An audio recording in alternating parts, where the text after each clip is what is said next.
Annexation Agreement with GoPro Ball Incorporated, property located at 14285 County Line Road. Can everybody hear me okay through this? Okay. And also a proposed annexation agreement with Four Seasons Storage LLC, property located at 14339 County Line Road. Kelly, would you please give us a briefing on both of these items? Thank you, Mayor. Can everyone hear me okay? Yep. Good, okay. So as the mayor mentioned, this is a public hearing. The public hearing notice was published in the Herald News on June 29th, 2020. Yeah, hey, Kelly, excuse me. I'd like to know, is Mr. Luciano, is Trustee Luciano on board with us right now, okay, for the public hearing? Yes, I'm on the line, Mayor. Okay, so we have a full board. I was just checking to make sure. Very good. So the project before us is actually, it came in as one project, but has since been split up a bit. And so if we can go to the presentation, the project location is north of US 52 on the west side of County Line Road. It's outlined here in orange. The GoPro Ball owns the western half of that 18.7 acres, which is highlighted in orange. The GoPro property, shown here in the blue now, has been rezoned to B4 in Kendall County to allow the construction and operation of a sports dome. I do want to note that the property to the west and north of the GoPro facility is owned by Minooka School District.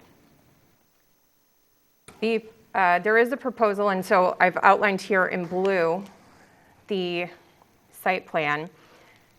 They're proposing an approximately 70,000 square foot sports dome, surface detention along the north property line, surface parking accessible through a private drive from County Line Road that will serve this and the adjacent property to the east. They are going to be on well and septic, and so the septic field is actually highlighted here in blue, since there are no village utilities available and this property is not contiguous. The sports dome will have masonry walls with an inflatable roof to house indoor sports field, primarily for youth baseball training and tournaments, as well as soccer practice. The sports dome property will have, the parking will consist of 114 spaces. It will have the concession building, which is highlighted there in darker blue. The sports dome is outlined in blue. There will be potentially some outdoor practice fields, landscaping. Staff has requested additional landscape islands, landscaping in the parking lot islands. This project is commercial in nature and consistent with the commercial land use designation in the comprehensive plan. However, one of the concerns has to do with County Line Road and the safety improvements that are currently already needed at the intersection of US 52 and County Line. This project is anticipated to increase traffic through the intersection, causing an even greater safety concern. The PZC and staff have expressed concerns about the construction of the road, turning movements that may or may not be required into and out of the sports facility, as well as the safety of the intersection. And so we are waiting on the traffic impact study. We have not yet received that. It has been delayed a bit. Seward Township has recommended approval of the project. However, they did not require any improvements and they didn't require the traffic impact study. However, as part of the annexation agreement, that is what we are requiring. And so a quick summary of the annexation agreement. You do have a draft agreement in your packet. We are requiring a final plat of subdivision, which will come later. It does require that the shared private drive be completed prior to commencing the operations of the sports facility. It does restrict uses that are outlined in the B4 zoning district within the county. And those uses that we're striking, Those are in Exhibit C of the proposed annexation agreement, and those are the uses that are not consistent with the village's comprehensive plan or consistent with the B2 or B3 zoning, the uses that we currently have. It does waive village development fees, and that's mainly because the construction will occur within Kendall County and not within the village. It requires connection to village utilities when within 200 feet, which is consistent with our code. It allows a multi-tenant sign to be placed along County Line Road. We haven't yet received the detail for that monument sign, but we do anticipate that an electronic message center sign will be proposed. And then it does require adherence to plans, which would include the site development plan, the landscape plan, and then also implementation of the recommendations from the traffic impact study. And as I noted, we still haven't yet received that, so we'll be waiting on that before we bring it forward for your official first read. And so to kind of round this out, the GoPro process in Kendall County, as I mentioned, the rezoning to B4 has already been completed. However, they still do need final plat approval, which does require village approval since it's within our planning jurisdiction, as well as the county board to sign off on that. And then the site plan approval is an administrative process through the county, so no additional village approval would be required with that. But that's why we're doing this as part of the annexation agreement, so that we can try and minimize any impact that may exist to future village properties. With that, I'm happy to answer any questions. One for me, Cal. Do we have any time frame that we need to be working within? Or does the board have considerable time to review this a little more, talk to you, talk to the administrator a little more about, and Dave, about any repercussions that we may run into? So the bigger time frame is actually linked to the next public hearing and the rezoning requests for those projects. Now, as I mentioned, they were brought forward as really kind of one project and then sort of got split up amongst a couple different requests and things. So the time limitation is more on the self-storage facility than it is on the sports dome. As I understand it right now, the sports dome has not received their funding, although they've been approved because of the pandemic. There's been a hold because it's through the SBA, and the SBA is doing all of the PPP loans as well as the EIDL loans, and so they're quite busy. So I'm not sure in terms of the sports dome, I'm not sure that they're anticipating moving forward at any time, within the next month. But based on the timeline for the self-storage facility, we would have 30 days from the date of their zoning board of appeals meeting. I did talk with the county. They are not going to be progressing that onto the county board until that 30-day objection period has passed. So based on their meeting schedule, the soonest that they could approve the rezoning for the self-storage facility would be September 1st. Okay. Kelly, I think you mentioned we're waiting for the traffic study, and I know at the Plan Commission we were very concerned about 52 and County Line and 52 and Bolts. Well, it was kind of ironic. At 4:15 when I come home from work today, there was an accident at Bolts and 52.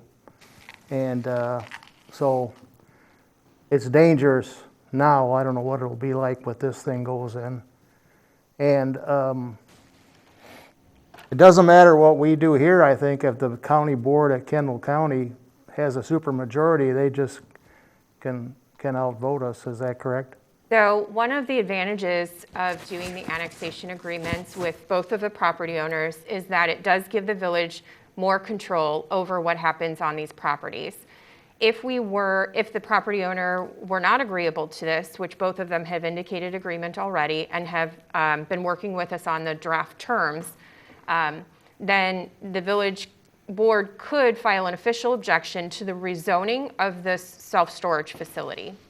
However, the sports dome is consistent with our comprehensive plan, and so there was no objection filed because, again, it's consistent with our future planning. So if we file an official objection, Trustee Brockman is correct in that a supermajority vote by the Kendall County Board would then approve the project regardless of, the village's position. So we're in a much better position to be able to negotiate the annexation agreement terms and enter into those agreements to be able to, have the projects be more consistent with what we're looking for. Okay. I think everybody's getting that by passing this annexation agreement here gives us more leverage over what the Kendall County Board can approve, or can they just approve it anyways? So entering into an annexation agreement with these property owners would allow the village to have more control over what occurs on the property, whether that be design, site layout, drainage, things like that. And so we've already taken a look at that and we've incorporated that into the agreement. And so in terms of how the county board would see that is that if we've entered into an annexation agreement with these property owners, then the county board would see that as our support of these projects moving forward. So we really have two options. We can enter into an annexation agreement with these property owners and show our support for the projects, or we can file an official objection just for the rezoning of the self-storage facility. And then the Kendall County Board could approve it anyhow. Okay. I think I need more time to talk. I just got a couple other questions though, real quick. Confirming that the property to the north and to the west is owned by Minooka School District. Can you clarify if that's the high school district or the grade school district? It is the high school district. It's the high school district. Correct. Okay. Otherwise, I have to agree with, as it's already been mentioned, my bigger concern, of course, would be the fact that we're not showing any improvements to County Line Road, especially even if it's not even on, at least on their own parcel, at least. Right-hand turn lane, the road, their portion of the road being rebuilt and constructed to support the inflow, outflow of traffic. Their main access road appears, I know the scale says 1 inch is 40 feet. That still seems awfully small for the amount of traffic that's being, potentially it has on an impact in and out of this. So I would have venture a little bit of a concern that even their access road is going to be a little undersized for the use of the property.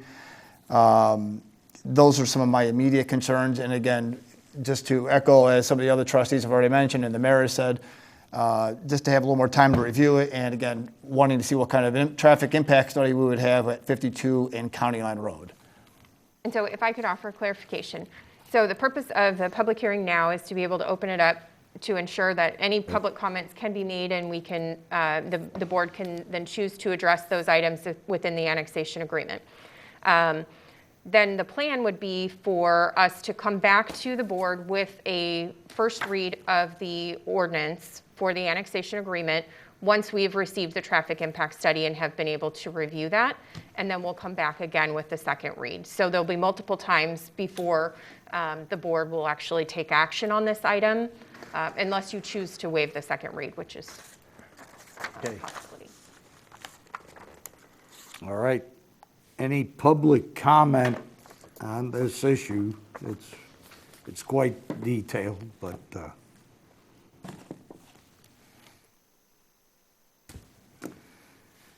let's see. So I entertain a motion to close.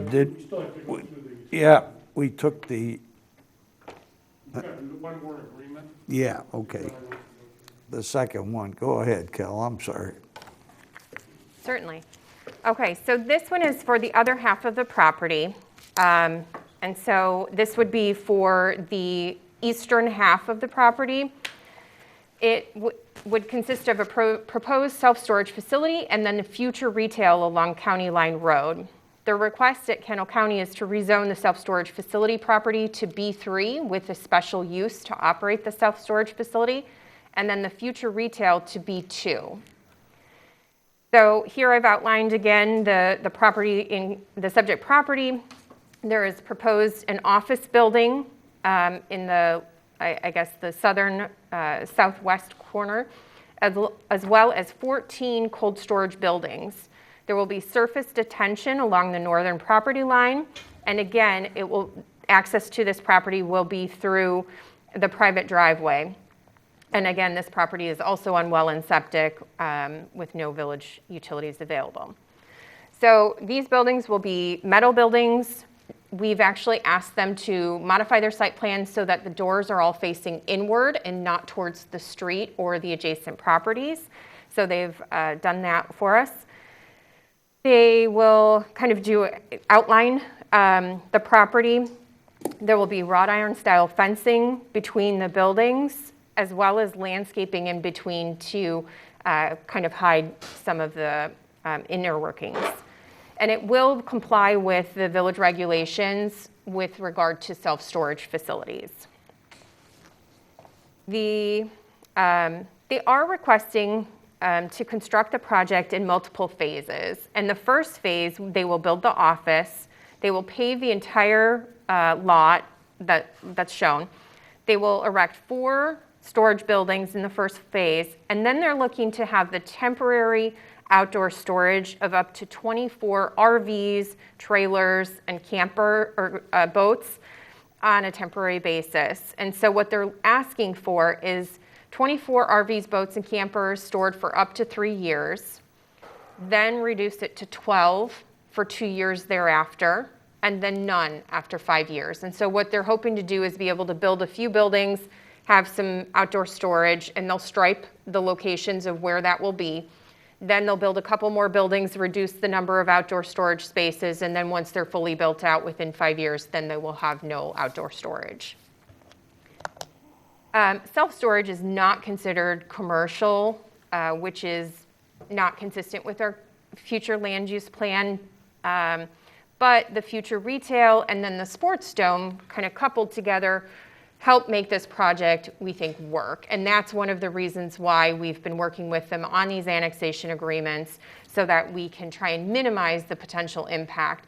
The PZC did note that the sports dome could be a draw for people to come to the area and hopefully support businesses. And the future retail area could support restaurants or, shopping, like a strip shopping center with other amenities in there where perhaps the parents, while their kids are practicing, can, visit those businesses. And so that's really why we're looking at some of the reductions or restrictions on use for those. And so a summary of what's in the annexation agreement. It does require the subdivision of property, and so we'll be looking at that full 18.7 acres, and we'll bring that back for a final plat. It requires the construction of the GoPro Sports Dome to commence before being issued a building permit for the self-storage. We want to make sure that the sports dome is started under construction before the self-storage facility gets going. It also requires the shared private drive to be completed prior to operating the self-storage facility. Requires compliance, as I mentioned, with the self-storage regulations that we currently have in place in the village. It restricts uses in the Kendall County B2 and B3 zoning district that aren't consistent with our comprehensive plan or our B2 and B3 zoning. And so those are listed as Exhibit C, and then they're stricken for the uses that we're proposing to not allow. It does allow the temporary storage of RVs, boats, and campers. Again, waives the village development fees just for the portion that's developed within Kendall County. The future retail is likely not going to develop until we have utilities out there, because well and septic for those smaller commercial properties probably won't work well. It does require connection to village utilities when within 200 feet of the property. Again, the multi-tenant sign will take into account all of the tenants on that 18.7 acre property.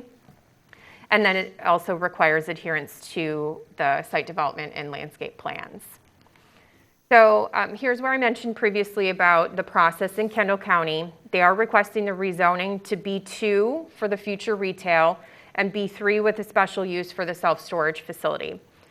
The special use is to be heard by the Kendall County Regional Plan Commission later this month, and then ZBA will hold their public hearing on the rezoning again later this month as well. As I mentioned, Kendall County Board is not going to take up the matter until that objection period has passed, because the village is not the only entity that has the ability to file an official objection. Seward Township also has that ability, and so they want to make sure that there's no objections prior to the board voting on it. As I mentioned, the final plat approval will review, and then the site plan approval is actually part of this whole process, which is one of the reasons why we've incorporated some site plan elements into the annexation agreement. So with that, I'm happy to answer any other questions. So when we say the sports dome started to build, how far into that are we talking about before they can build their storage? You know, I don't think that we have defined that, but we certainly could. All right, because I don't want to just say we put a shovel in the ground and we started, Okay, and then nothing happens after that. sure. You know, so You wanna have a certain we need something percentage? defined that what's officially started. Okay, 50% completion or something.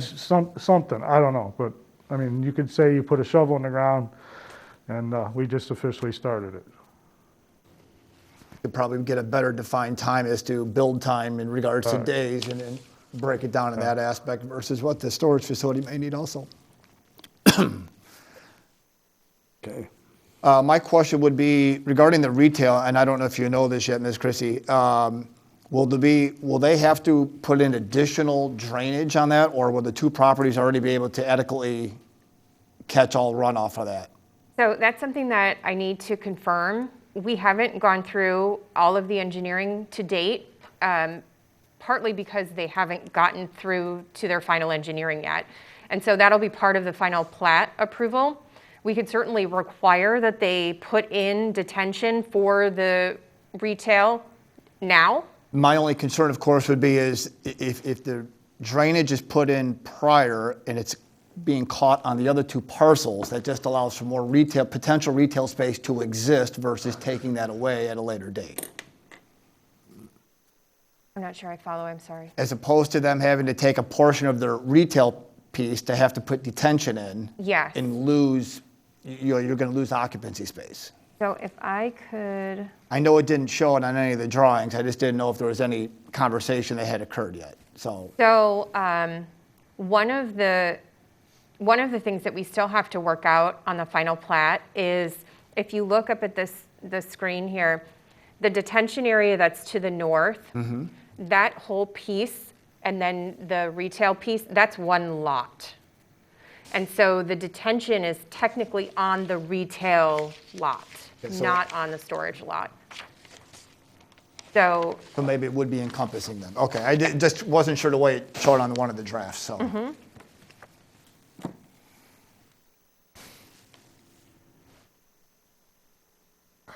Okay. Again, any public comment on this issue? I know that it's in its infancy right now, and it's outside of Will County and outside of our control, but they would like to at least show us that they want to cooperate with the village of Shorewood, because it's within our planning reach. But they're not exactly there yet, so it's something that the board has to look at a little deeper, talk to our legal counsel, and kind of make sure that we're right on this issue. But it would be good to have some kind of an agreement, I would agree, so that we have some kind of control over what goes there, okay? Even if it's not perfect control, we at least should have something to say about it, okay? I agree.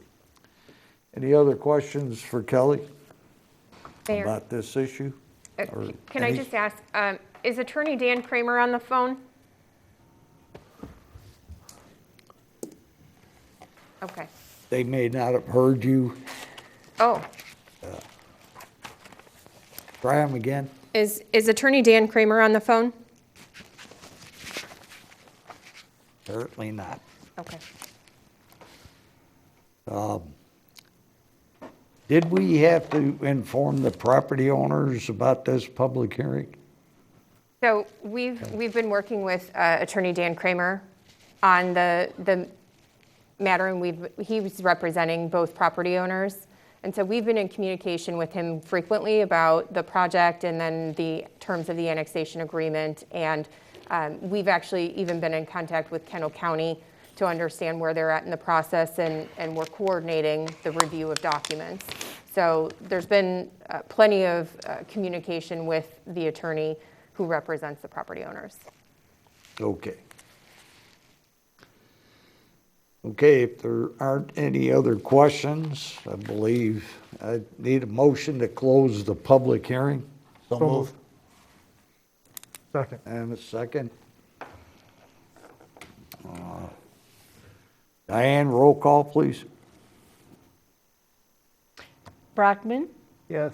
Warren, Yes. DeBold, Yes. Kirkland, Anderson, Yes. and Luciano. Yes. That public hearing is closed.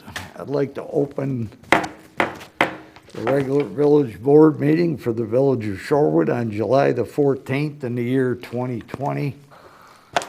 If you would join me in the Pledge of Allegiance. Pledge allegiance to the flag of the United States of America and to the republic for which it stands, one nation, under God, indivisible, with liberty and justice for all.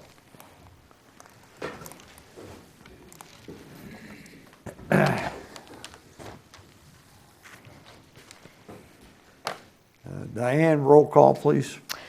Mayor Chapman, Here. Tony Luciano, Here. Dan Anderson, Here. Barb Kirkland, Cece DeBold, Here. Dan Warren, Here. and Steve Brockman. Here. Let the public record show that there's a full board. The regular village board business can be done and accomplished tonight. I'd like to move on to section B of the agenda. The citizens, are there any citizens that wish to address the village board of Shorewood tonight? Yes, sir. You just come up and state your name. My name is Justin Piquel. I'm sorry, what's your last name? Could use some water. Piquel, it's like pickle. You said first or last? Last name. Yes, ma'am. Pickel. Oh, thank you. So, do I just go? Yes. Go. Okay, well, I don't know if the council is actually aware of that some people wanted to come to talk specifically about whether or not it was okay to have backyard chickens. But amongst the community, there's a few different people that are interested, some of which I believe are here. So in my case, I got backyard chickens. I got 6 hens, and I had them in the yard for a few weeks, went around to the neighbors, some of which are here, told them what I was doing, and that if they were unhappy with what I was doing, I would remove them. And in my case, my neighbors were kind enough to get together and communicate with each other, and then me, and they were not happy with the chickens. And, you know, as of yesterday, I had already gotten rid of them. So I'm more here for myself to clarify ordinances that exist within zoning and just my interpretation of them, and to maybe get something more clear from the council in terms of what they actually mean and what's allowed and what's not. I know that some of the people that are here to talk about chickens are wanting to petition the council to pass an ordinance that would allow them. When I got them, I was going off of limited information. You know, Will County passed a thing in 2016 saying that you could have chickens in your yard. You didn't have to file for a special permit for it, et cetera. And being unaware of the difference really between the county and the village of Shorewood, I sort of forged ahead. And then I had a call, someone from zoning came and talked to me and told me I was in violation. It's been sort of a frustrating communication because it wasn't at all clear. The first zoning officer came out, didn't know the actual ordinance that I was violating, and was apologetic. I talked to Natalie in zoning, and she told me about this meeting in particular. about a week ago. I had a second zoning officer come out to me and talk to me about it again. In the meantime, I guess he'd been off and didn't know what was going on. And Natalie gave the other zoning officer an ordinance, and the ordinance was for agricultural zoning, where it specifies what farming is and whether or not, that you're allowed to do it. And then I called because I didn't have time to read it while the zoning officer was at the house. And so I read it, and I'm thinking to myself, this is for agriculture. It's not for residential zoning. It doesn't apply in particular, and it allows for it. And I would have been in violation of it for a different reason, because you have to have chickens in an agricultural area 200 feet from a neighboring property, and that's not possible where I live anyways. Long story short, I called her yesterday, or she called me back yesterday morning and told me that there was no ordinance restricting chickens within a residential area, but the way the residential zoning works, it's based upon exclusion. So everything that you can do is included, and if the things that you can do are not listed, then it's by nature excluded. And she told me to go look at the zoning uses. And if you go look at the zoning uses, and I don't know if I should waste your time telling you the actual ordinance that I'm looking at or read it or any of that, but long story short, if you look in zoning in the fair uses, it says farming allowed across all zones, clear as day. And then if you look at the defined uses, or definitions, of farming, within what you're allowed to do, it's got viticulture, horticulture, greenhouses, et cetera, and on that list is poultry.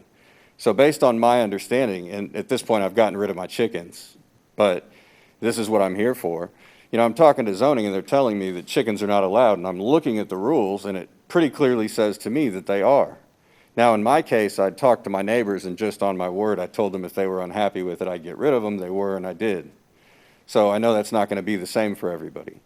But in my case, it was such a frustrating conversation with zoning about whether or not these things were allowed, where I'm given rules that don't apply to my area because it's residential, and then told that it's exclusionary based on what's not included, which seems silly because that just seems like a very loosely defined way of doing business, I guess, We've got rules, and then these rules apply based upon whether or not they're included in the, so anyway, so then upon following her directions, I read this ordinance, and it says, farming allowed across all zones.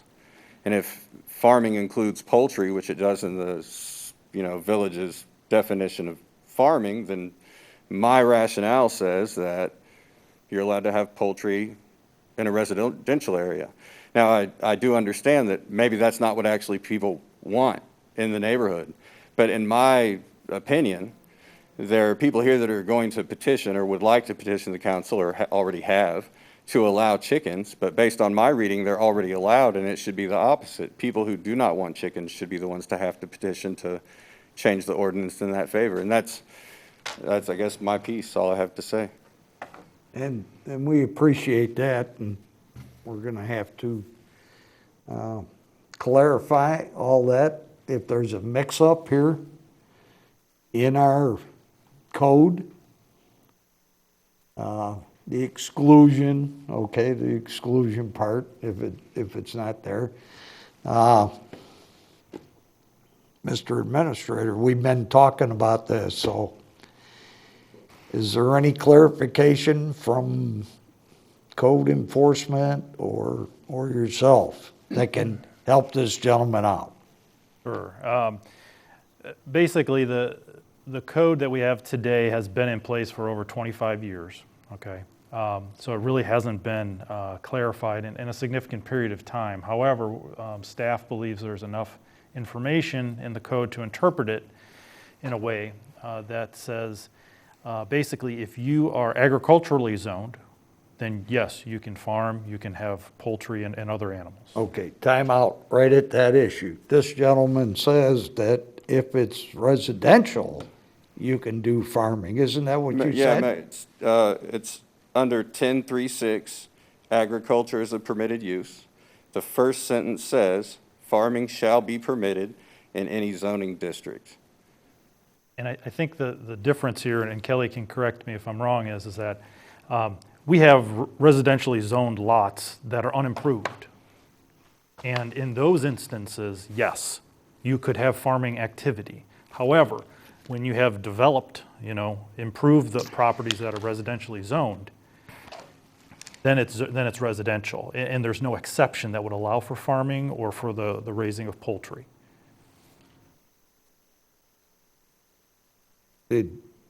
Sir, did you hear what? Oh, yeah, absolutely. Just said? Yeah, I heard him, yes. Okay. Now, I don't would know if you- that was, I don't know if it's, this is, I've taken my 3 minutes, so I don't want to go. I don't do the 3-minute rule. As I'm long as you're also- still making sense, Yeah, I mean, you it could makes, be there for a half an hour. the words that he said made sense to me. But I'm just looking at this like, rules exist for a reason, right? And the ordinances are written pretty clearly. I mean, this literally says, excuse me, agriculture as a permitted use, farming shall be permitted in any zoning district. It doesn't say could be. It doesn't say you have to apply for permission. I'm not, at this point, even trying to raise poultry myself, right? Okay. So, but no, I mean, that argument for me, it doesn't really, I mean, he's saying that because the rules are old, right? Well, that was just a side comment, meaning that, there could be room for improvement in some of the wording. However, we think the wording is clear. I mean, the problem is that you have sometimes different sections of the code speaking to the same topic. And in a vacuum, if you're looking at just the one particular section, that can give an impression that may not be complete. And I think that's what the situation is in this instance, is because it's an improved residential property at this point. But it's in a zone, it's a zone. And Correct, but agriculture the is only, if you looked at the zoning code and all the different, zoning districts, only agricultural zoning district has permitted farming, okay, as a principal use, okay? So if you look at all the different R1s, R2s, none of them say it's a permitted use or even by conditional use. I think it's just what the code is, historically has been interpreted as that when you do have a lot that is empty, when a property gets annexed into the village, I believe, it's automatically zoned residential to begin with, even though there's nothing on it. And there's plenty of residentially zoned properties here that are currently farmed. And it's in those instances that despite the fact that it is residentially zoned, farming can occur, okay? So when you talk about, there's a little bit of a disconnect because you have different parts of the code speaking to similar issues. I'm happy to let Attorney Silverman or Kelly elaborate further, but that's Well, our understanding. If we just, tonight, if we sit and try to pick out just a couple words, okay. I've lived in the same house 48 years, I Yes, sir. believe, okay.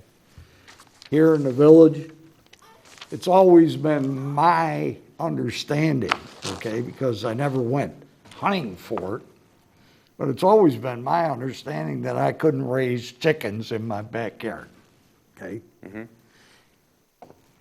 Just because I'm in a residential area. If I wanted to have raised those chickens, I would have probably moved outside into a non-residential area, okay? Just trying to use my common sense, okay? I wouldn't have a horse, okay? I wouldn't have a horse in the backyard. And I've got a pretty good sized backyard, okay? I'm borderlining right on a half acre. I mean, I could have a horse back there, but I don't. But, so, and I'm not trying to be light with you, I okay? understand the purpose, yeah, I'm not offended. I'm just trying to say that when if it's excluded from R1, R2, and things like that, it's not identified as a permitted use.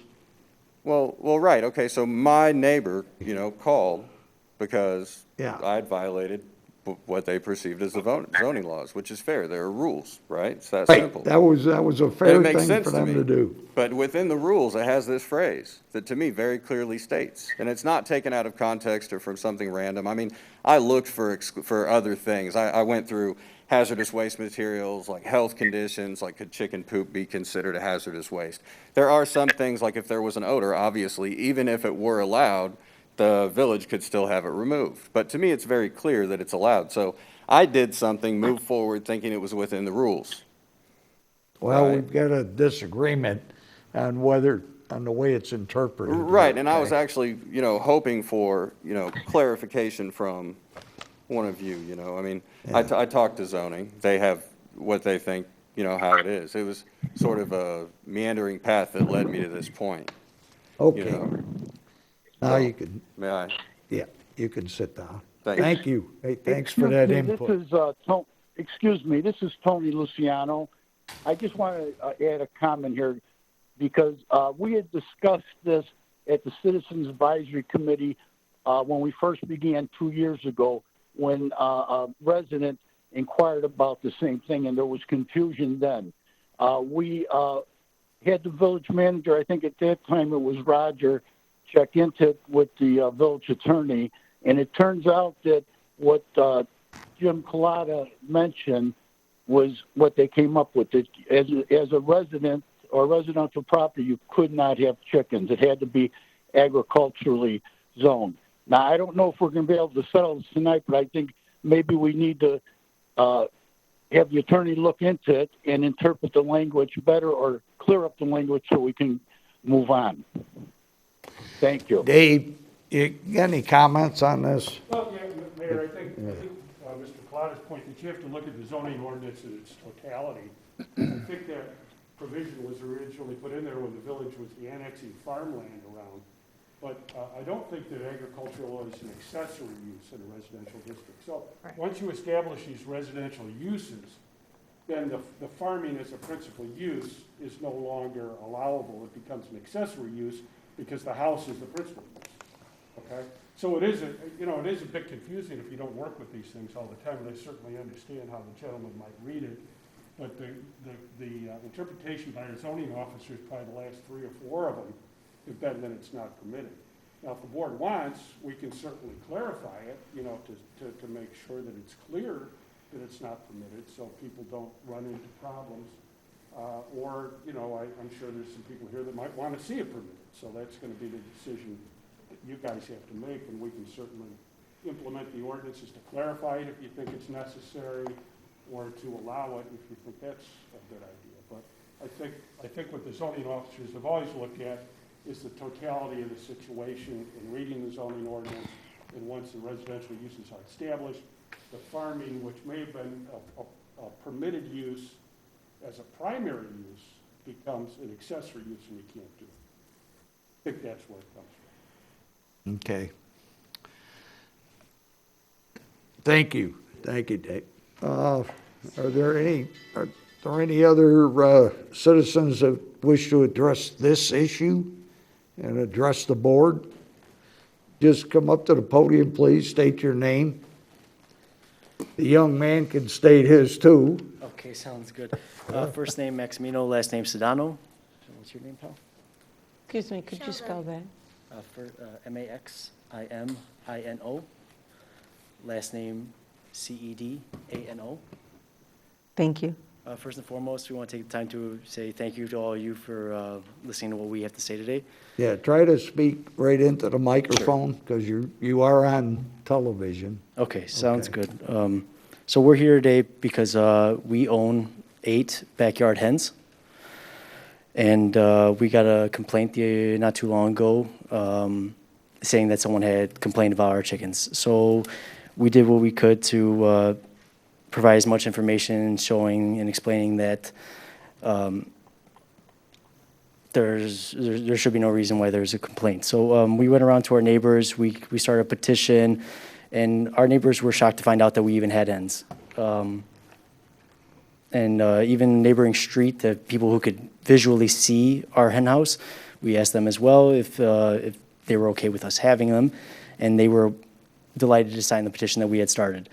We put it online. We got about just under 900 signatures, a good majority which are in Shorewood, Plainfield, Crest Hill.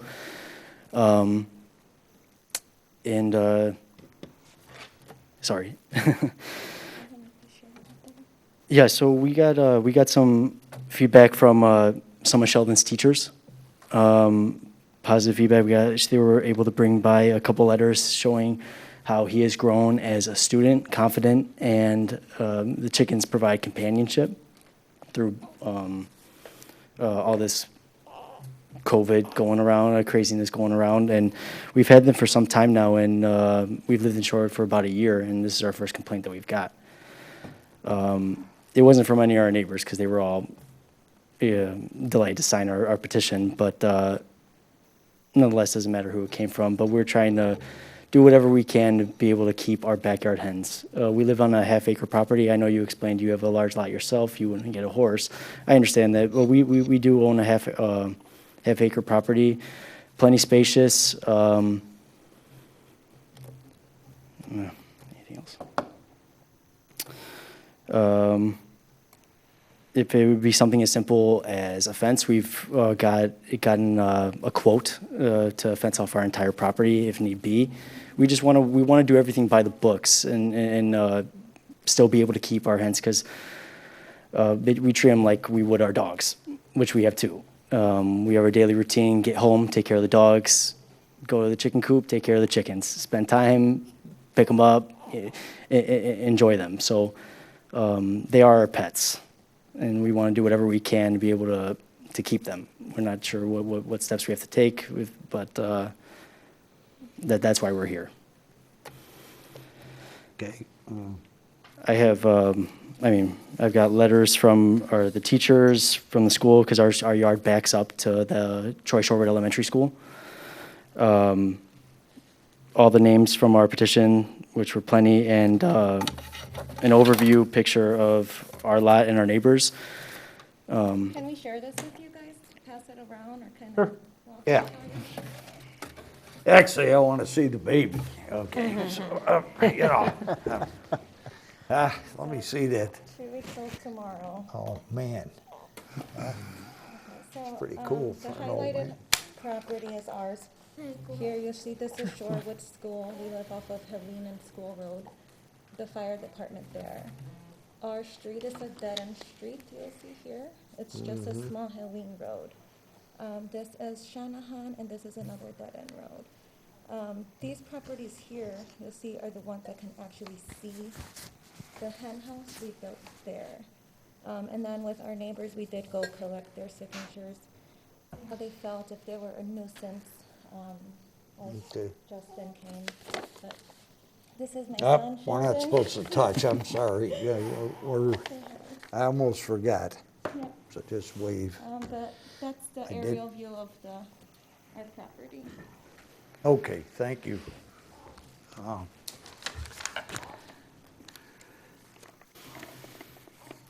How many signatures did you say that you collected? It's still counting, but just under 900.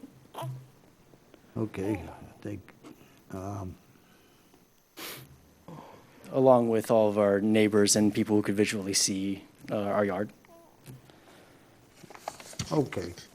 Do you have any? I was just going to say my name is Tanya, as well as this being like a family hobby and bonding for us. It has been nutritional. I ate eggs every day throughout my pregnancy, so it's a great protein for me, as well as it's just has been, I feel like, really good for my whole family as a whole, for my son. I don't know, there's a lot of bonding. There's more than just eggs with chickens. To us, it's our pets.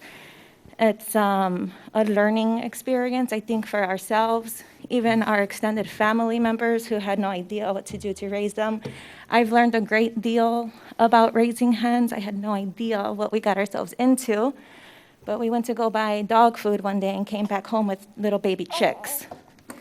And then that turned into learning how to build a coop for them. You need a space for them, how to feed them, things like that. And then for my now 6-year-old son, this is just responsibility for him. Like Max was saying, like every day we have to clean, feed, water, check up on them, make sure the area's clean. And then through this pandemic, with what we're going through, yes, 3 months of him without being in school, this was just a lot of learning for him. And we do a lot of learning through YouTube, through like our Google Home, through just research online.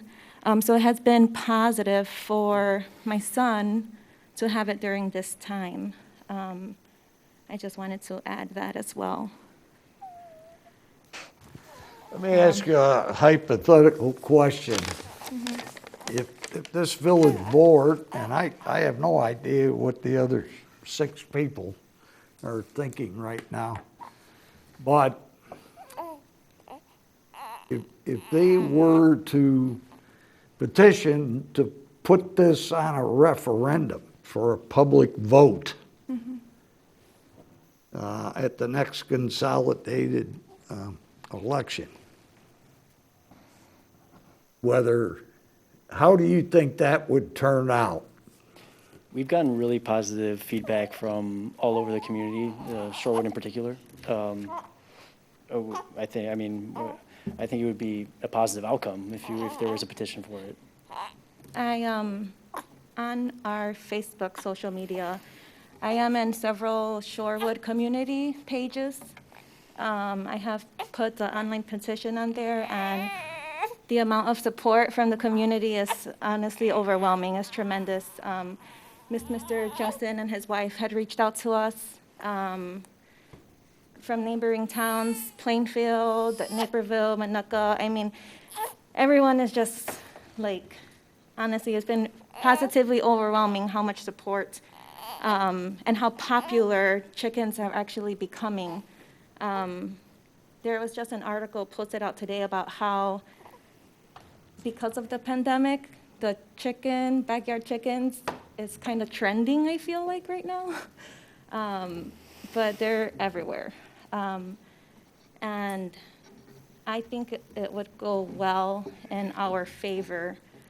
So we are hoping that the village could adopt a new ordinance for the residents and figure out, any guidelines we would have to follow, maybe compared to the neighboring towns like Plainfield.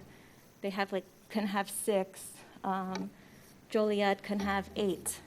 Chicago, I don't know, but Chicago can even allow backyard chickens, surprisingly. So, yes, we are trying to do things by the book and hopefully start something new, and we can be able to keep our backyard hens. Okay. I'd like to thank you for giving us, because I'd like to give anybody else a chance to get up here. Sure. Okay, so Absolutely. Thank thanks you so Thank much. you for for the your time, input. everyone. It's very enlightening. Is there anybody else that would like to speak on this issue? Okay.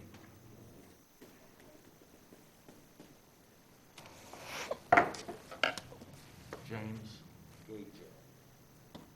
G-A-J-C-A-A. Thank you. Hi, my name is Jim Gajak, and I am the neighbors from these people. I lived there for a year. I never even known that they had chickens. Jim, could I ask you to pull the mask all the way up while you're in the room here with all No, these nobody's people? gonna be able to hear For me. their sake, not yours, okay? Okay, like I said, I lived there for a year. I did not even know they had chickens. They keep their yard up and everything. I used to live on Dover Way in Shorewood. I had 8 Chihuahuas. They were a heck of a lot louder than chickens. And they came over last night and talking to me. I never even knew they had chickens, so I don't see what the problem is.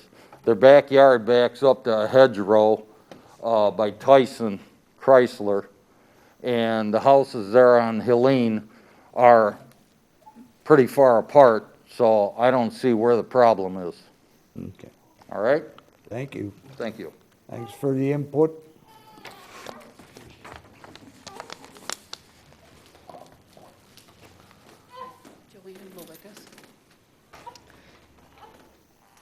How do you spell your last name, sir? Lewickas. Thank you.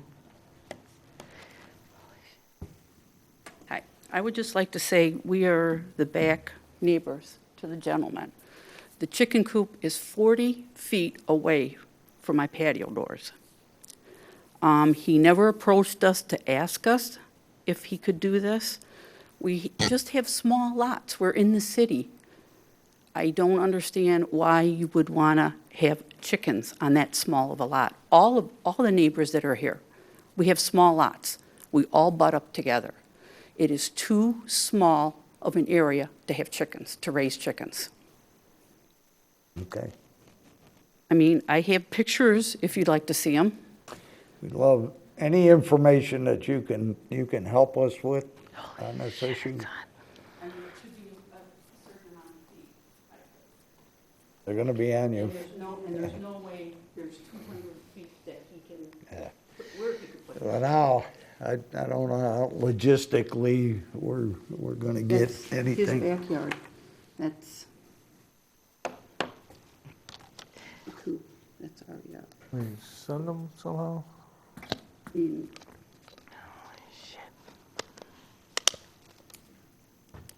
Very big, but that's where he has his chickens. Oh, And that is, yeah. he's got it right on the property line. Okay, could you go along and try to show them as quickly as possible here and we'll. Could you just email that to everybody on the board? That way they can look at it and stuff of Yeah. that nature. That You know, would be- just so you're not trying to thumb through all of that, but it would be easier then at least each member could at least take the time and look at all those details you're trying to point out. My point is, we live in the city. If you want to raise your chickens, that's fine. Then buy a lot out in the country. That's country, and that's your choice. But when you live in the city, we've lived in our house for almost 36 years, as well as the other neighbors have lived there a long time. We've never had problems. But we were never approached with, hey, I'm thinking of doing this or whatever. Okay, Thank you. thank you.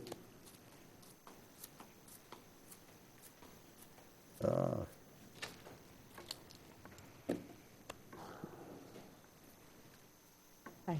Hi, Hansel, J-N-S-E-L, Howard.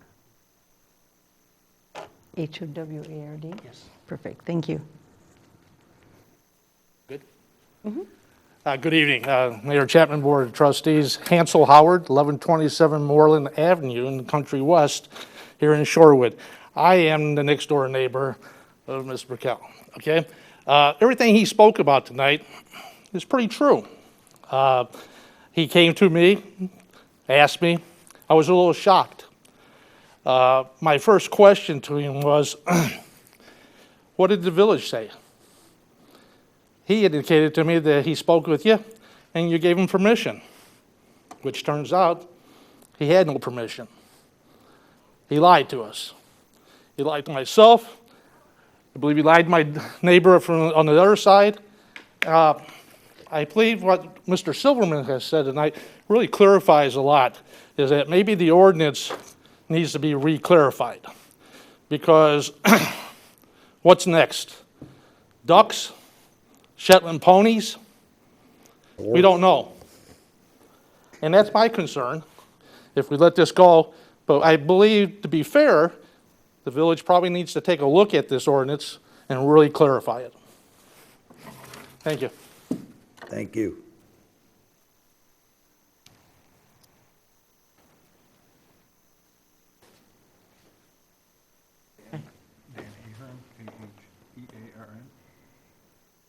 Thank you. Hi, my name is Dan Ahern. I'm on the other side. I'm at 1123 Moreland. Justin did come and run this by me before he started it. I don't know anything about chickens other than eating them, but I've never owned them. I've never been on a farm. I have no information. My biggest concern was, are they going to smell? Are they going to be noisy? And I'm sure initially it'll be fine. I was gone the last couple of weeks, so when they were there, I wasn't. I think a lot of it has to do with the size of the lot. I mean, it sounds like their situation is different than what we're dealing with.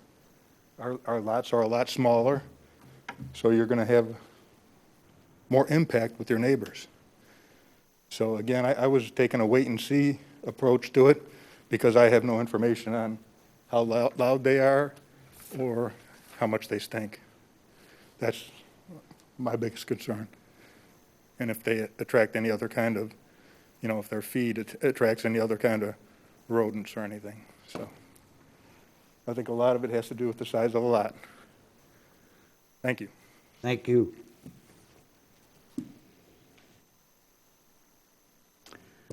Opportunity to help us out here. My turn. Maria, M-A-R-I-A. Last name is Sedano, C-E-D-A-N-O. Thanks for hearing us out today. Of course, this is my baby boy, born and raised in Shorewood. We've been here for over 23 years. We love our town. We love it for the same reason you guys love it. It cares about its people. So being in real estate, I've sold a house or two, Nancy's and a couple of others. And what I can say is I know that every situation is different. I also respect the need for ordinances and what can and cannot be done on it. I have also seen when ordinances or variances are granted, for some times I'm wondering, how did they get this, right?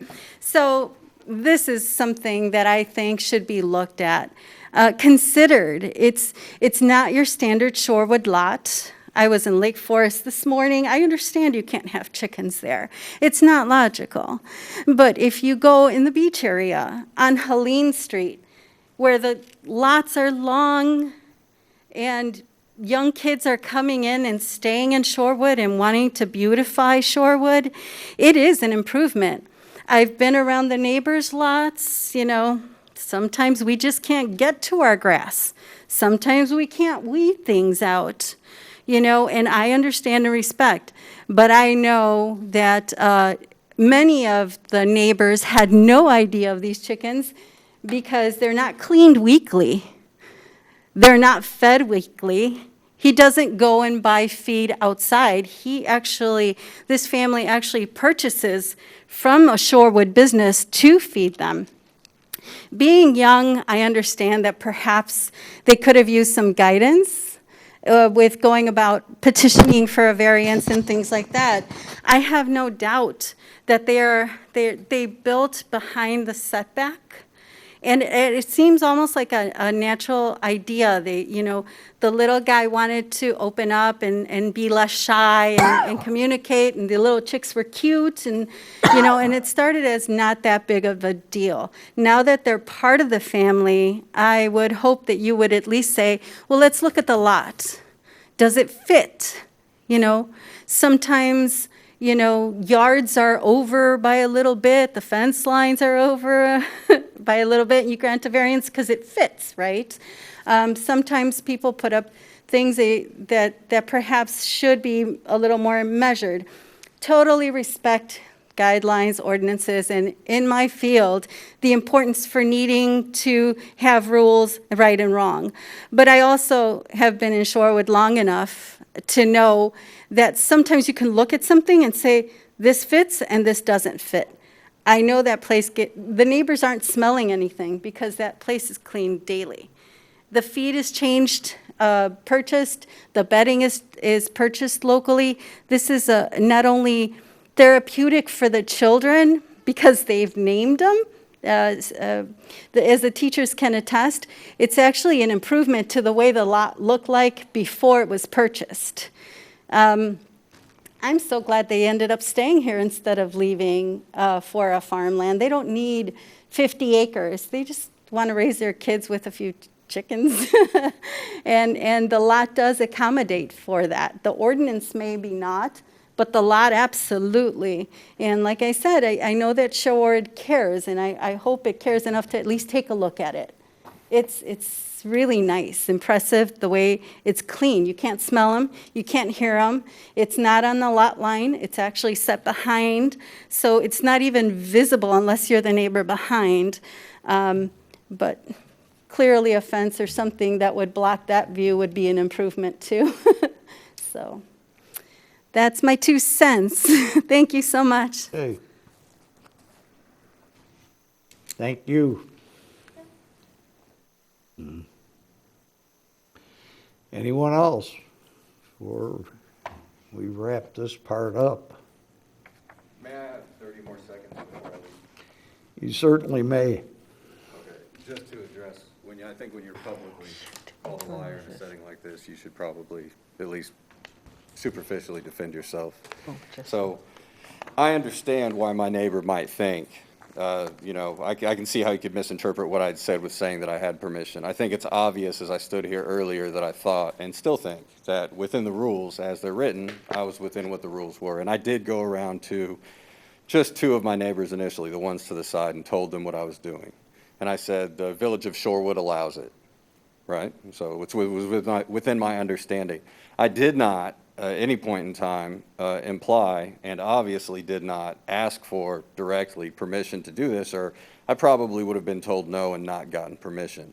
And I understand that they're upset and angry in some cases, but within an hour and a half, 2 hours yesterday of my neighbor telling me that everybody was against it, I had already gotten rid of the chicken. So in my case, even if you were to agree that, I was right in this case and that I could have chickens, I wouldn't, because it's important to me to fit in with my neighbors. And I think possibly, in the cases of the other people that are here talking about chickens and myself, if an ordinance does go through, or if there is something on the referendum, having something where, with the blessing of the neighbors, maybe it would be a lot more palatable.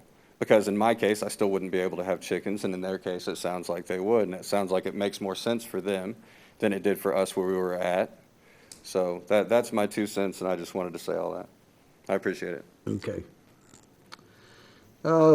Board members, any comments, any thoughts? I think the ordinance needs to be clarified a little bit.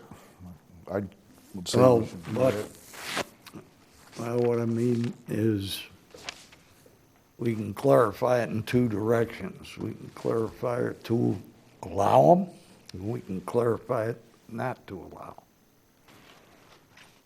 So when you say that, I'd like to try to get a feel for how the board feels about this. So let me answer this question or not a question, but the statement. The board has to deal with a lot of things that if we took each case individually, it would be a nightmare around here to try to at least keep some kind of order. So I appreciate your thoughts and your big heart, definitely your big heart, okay? But running a red light at 2 o'clock in the morning because there's no traffic is still against our laws. And you're subject to a ticket, even though you didn't endanger anybody. So it becomes, we have to have standards in order to allow our our staff and our enforcement people to take care of business. We have to. If we, like I say, if we tried to do everything on an individual basis, it would be chaos. So, appreciating the big heart, I feel it too, believe me, but we need to at least go one way or the other. We either need to open the door and say we allow them in residential areas, or we need to close that door with a little more direction to our staff. I think you need to let the board have a little time to digest this. This is the first time, I believe, any of us have heard this, that all of a That's sudden what the idea of chickens before. chickens is being brought back up as a concern. I mean, as of right now, we got an interpretation from the attorney, the administrator, and the zoning officer that the rules are clear, they're not allowed. At least at this point, you've got citizens that at least have brought the idea back forth. I feel the right thing to do is at least let the board members have an opportunity to talk with constituents, amongst the community, and at least get a better feel, and you can bring that back and decide which way you want to move forward from there. Yeah. And again, there's that opening for a referendum, okay? I mean, this is an issue that maybe we give the entire public, the voting public, a chance to say, or you can't do that, Dave? I wasn't going to comment on that necessarily, but I think that when you're making your consideration, you should bear in mind, I think everybody that spoke here is from the, I guess, more mature portions of Shorewood. You know, they've been around longer. Most of your newer subdivisions have covenants that prevent or prohibit any type of poultry and chickens and that. So whatever decision you make, I just want you to be aware, you can't override those covenants. Okay, so that, I know some board members in other towns have considered that too. So it might only apply in portions of town. You probably just think about that. It's not, it's not determinate, but it's another going to the next. Okay. Mr. Luciano, if you're going to have a meeting of the Citizens Advisory Committee, that would be something to put on the table to get some guidance from our Citizens Advisory Committee. Mayor, we had already discussed this 2 years ago, but I will bring it back because the subject came up again and get their opinion. But it looks like it's not going to be until September before we have another meeting. Okay. Any other comment? If not, are there any other citizens that wish to address the village board on a different topic? Okay. If not, I'm going to close the citizens portion and move on to our consent agenda.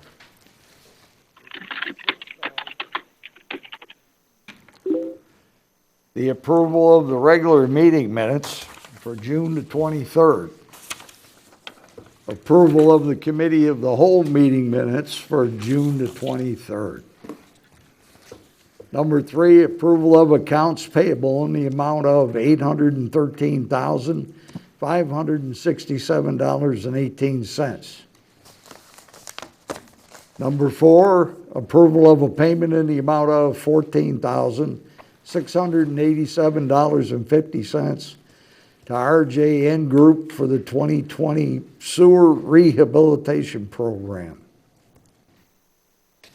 Number 5, approval of a payment in the amount of $19,326.72 to Dude Solutions per the contract through July 31st, 2021. And finally, approval of a payment in the amount of $14,926 to Gene May Heating and Cooling for 2 new furnaces and a compressor at the police station. Are there any items on tonight's consent agenda that a trustee would like clarification or removed for further review? Are there any questions on tonight's consent agenda? I'll make the motion to approve consent agenda. Okay, we need a second. I'll second then. Okay. Diane, roll call, please.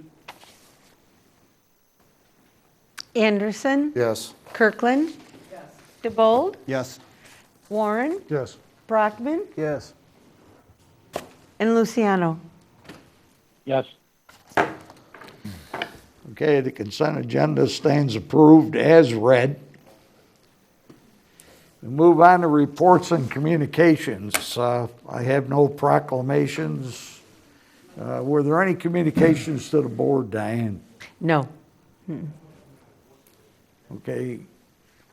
Comments, the only thing under my report is that I had staff put together the memo to go out to the bar owners. And because we've been seeing that since they've moved indoors, that the cooperation and the social distancing and the masks when people get up and move. Now, the response to that, of course, one of our establishments has had to close down because of some positive cases in their staff alone. But I believe, Chief, that this past weekend looked a lot better. At least when I took a look, it looked a lot better. Okay? Which tells me that they are starting to get the idea. It doesn't matter what you believe, okay? It really doesn't. I've got tons of people out there that believe this is all a hoax, and that come November, once the election's over, that this is all going to go away. That's fine. If that's your personal belief. But don't take your personal belief and gamble with somebody else's life. These masks are not a joke. They're actually something that can keep you from giving somebody else something. And I've been preaching that for the past 2 months now. And it doesn't matter if you believe it or not. It is a directive from our state. It's a directive from the CDC. So if you want to scoff at that, that's fine. But please think about that if you're wrong and you give it to your father or you give it to your mother and that person passes away from this, and if that's a guilt trip, I hope so. So at any rate, my grandkids won't even come near me. They've been directed, not by me, but by their parents. And when I do get in proximity to them, they make sure they keep that big open space. And when they come over to visit, they never come in. They stay outside and they visit that way. In bars, this is the generation that's saying this is not real. I've been laughed at when I got up and put mask on to go to the men's room. I actually had somebody say, "You don't believe that crap, do you, Mayor?" Huh? And I said, "Yes, I do. And I'm wearing this mask not for me. I'm wearing it for you. Because I've lived a long time. And I'm wearing this mask for you because you've got a lot of living left to do." So at any rate,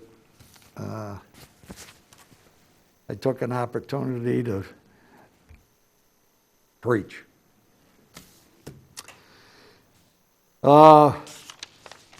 Any comments? We are going to move on to our order of business tonight, which we've got quite a few, okay?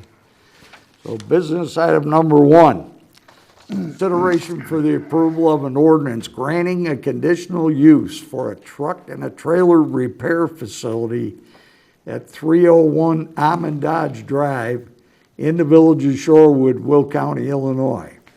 This is on-site truck and trailer repair. This is up for a first read. Trustee Brockman and Kelly. Okay, I'll start it off, Mayor. Thank you. I'll give a quick timeline on this particular agenda item. We officially opened up a public hearing in March. After about an hour of conversation, the commissioners decided to continue the public hearing until the April meeting. The April meeting was canceled because of the virus. Then we met in May. The petitioners got or retained counsel at that time and going to help the group out. We continued the public hearing then until June. There wasn't much as far as cleaning up of the place, a little bit, but not much. And then we went to July. There was a considerable amount of cleanup of the place. It looked a lot better. And so we did reopen the public hearing in July. And after a brief discussion, the board unanimously voted 6-0 to go ahead with it. So for the first time this evening, Kelly, I'll let you have it. Thank you so much. Thank you. So the 301 Amondage is located on the south side of Amondage Drive. It is zoned I-2 and as such requires a conditional use to be able to operate a truck and trailer repair facility. The future land use plan does call for this area to be business park, which is consistent with the use.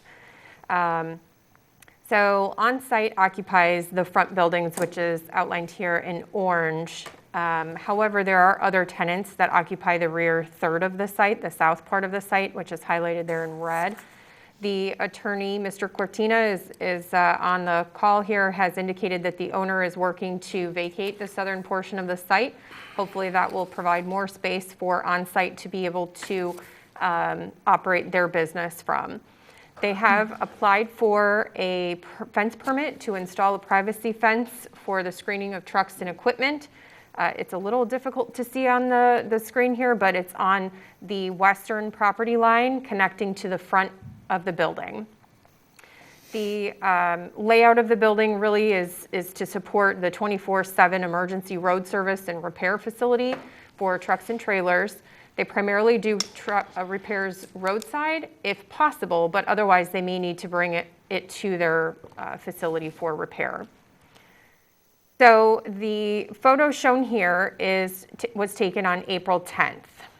The bottom photo was taken today. So as you can see, there's been lots of progress in terms of cleaning up the site since the first public hearing in March. And as such, the PZC did recommend approval. All of the conditions are listed in the ordinance before you, but I just wanted to highlight a couple of them. That the 8-foot tall privacy fence that I mentioned is to be installed by October 1st. The permit has already been submitted, so I think it's just a matter of scheduling the work to commence. All work must occur within the building except for the list of activities specifically permitted in the rear yard only. And so those activities were reviewed by our mechanic on staff to have sort of minimal impact to the adjacent properties. And so those would be things like headlight replacement, things like that. But all of those are listed in the ordinance. The vehicle repair hours are limited to construction hours. So that would be Monday through Friday, 7 to 7, Saturday, 7:30 to 7, and then Sunday, 8:30 a.m. to 7 p.m. But there are some additional activities that can occur outside of those hours. They just have to be more administrative in nature or, restocking their vehicles, things like that. Then the other one that I wanted to bring to your attention is there was a bit of a challenge with trying to get compliance with this particular property. Some of it had to do with a prior owner having a bunch of goods or items that were stored on the site. Some of it has to do with other tenants. But what we've done is we've proposed that this conditional use is valid for 1 year only. It, however, can be extended by the board without having to hold another public hearing by written request from the business owner. And so that will ensure that if there is continued noncompliance throughout this next year, we don't have to extend the conditional use. It also doesn't prohibit the board from revoking the conditional use should there be a period of noncompliance before the 1 year period is up. And so with that, we do have the business owner here in the room, and then Mr. Cortina, who is the attorney representing the property owner, is also available on the video call. So Kelly, when you say the conditional use is for 1 year, are we watching that timeline so that in a year we kind of follow up on it and make sure that that's Yes, we will track that, but it automatically expires after a 1 year unless it's requested to be renewed, and then we bring it before the board for an extension. Correct. My question is, why would we require an 8-foot plank fence to split a driveway when both neighboring properties are both I-2 zoning and doing truck repair for the most part? The property immediately next door at 215, it's an I-2 zoning as well, but we're not requiring an 8-foot fence to differentiate the property. On this one, we're requiring them to put an 8-foot plank fence in place, which would essentially go right down from the aerial view here, and from what I saw down on the property, is going right down the middle of the driveway. So we did take a look at that. We were concerned about access. However, there is no access easement that exists there. And the property owner, I believe, is the one who initially proposed the fence, if I'm not mistaken. Mr. Cortina might be able to clarify that. But ultimately, we are having an issue on the site where there is outdoor storage that's visible from different parts of other properties. And so this is an attempt to try and contain and screen some of that other storage. But wouldn't that be more of a code enforcement against the neighboring property as opposed to making this individual have to put up a fence? I'm just trying to understand the concept behind this. I'm not sure I understand the If issue we're of saying code that the concern is obscene storage aspects on the property, why wouldn't we just address the neighboring property owner if that's where the concern is? I mean, it seems like we're turning a blind eye if we're just going to have this individual put an 8-foot fence up just to act as screening. Maybe I'm misinterpreting something here. The landowner would more or less put it up as a courtesy for the public because of the walkway that's going there to, I guess, like she said, to screen any of the trucks that would be there for temporary storage, whether they're being picked up for repair. So the intent is because of the walkway out in the back, along the park. I think it was more or less of just for be good standing, just to make sure the property looks good at all point in time. It's pretty much just so they can't see trucks from the road. I know we have a lot of foot traffic, a lot of bike traffic that come down that road daily. And I think he was just trying to more or less screen the property just to clean it, make it look more presentable. It was a landlord option. Cortina, if I could address this also. Mr. Chairman, we did discuss with the adjoining property owner putting that fence there.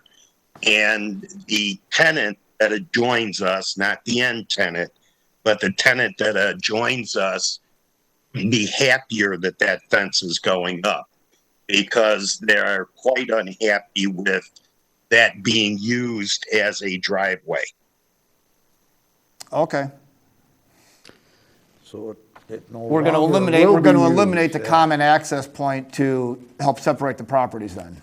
Yeah, we're in a constant battle with water, with the dust. We try to, not us particularly, but the neighbors that adjoin us, whether it's to the west or the ones that are behind us for the tenants, we water down the gravel constantly because all that dust gets into their office, gets into their workspace. So they've asked us before if we could, stop the truck traffic that goes through there as far as the tenants for the other building. But I try to keep everyone happy than our entire area. If I cut off one section, it makes things harder for everyone around the block. So, I'm sorry, everyone on the same side as us. Okay, that makes a little more sense. Okay.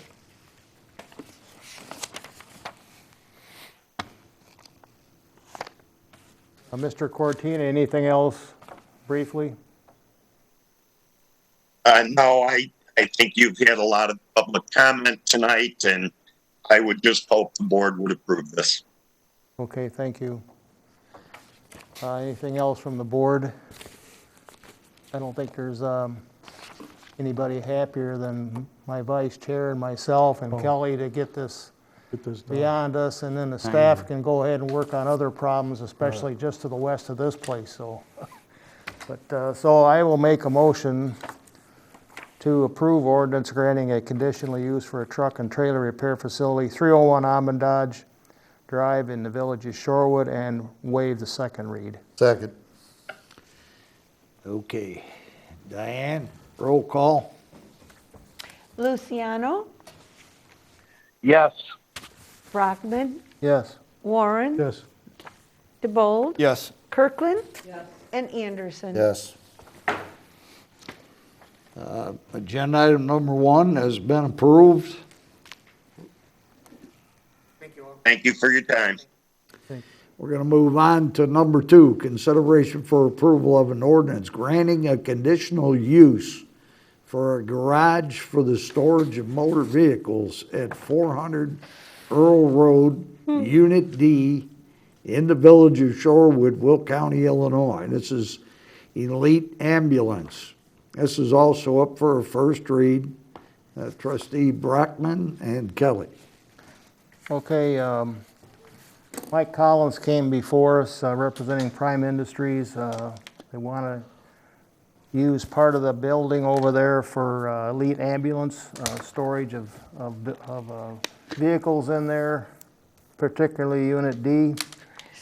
And the only comments we got mainly from the commissioners was the amount of garbage and the condition of the parking lot in that area. And I don't know if Mike is on the line or not, but if he's not, he said at that point that they were going to look at it and take care of it. So go ahead, Kelly, if you want to make any other comments about the site.